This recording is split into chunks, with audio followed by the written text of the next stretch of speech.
All right, so we got our Beer Money Motorsports Russ EFI plugged in for the very first time on this 01 NB2 Miata. And first thing to do before we get this thing running, just gotta make sure we have Tuner Studio loaded up with our bass tune. And whenever we have our bass tune installed, there's a couple different things we gotta do with sensors and vacuum lines before we can get the thing going. First thing to do, you go into sensors and open up which map sensor you want to use. It'll show you this dialog box, and what we're going to do is there's a couple different map sensors to choose from.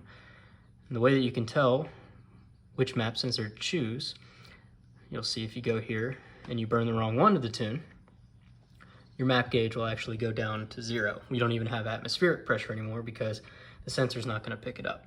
So I know that that's not the one that I want to use. We'll go back to this EGR map 4.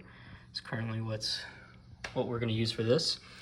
And then it's as simple as going over here and checking out some vacuum lines. So first thing first, you can pull this bolt off and it'll pull this other sensor off, which is actually your charcoal canister sensor. I don't have one, so it might look just a little bit different than yours. And then the next thing, I'm going to pull that sensor away, give us a little bit more room to work with. So then you're going to go in here and you're going to find this red dotted vacuum line. We're not actually going to do anything with that one. We're going to do the one that follows it right here. We're going to grab this vacuum line, goes to this solenoid, and we're going to pull that right off. What we're going to do in this process is bypass this solenoid that goes to this boost/map sensor. I guess in Hitachi terms, it's the same thing.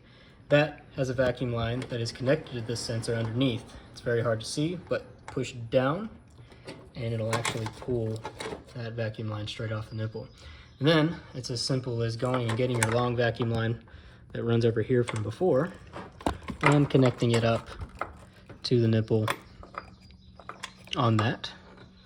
And then replace your sensor back into the right spot. And that is all we have to do in order to use that map sensor for setting up our tune.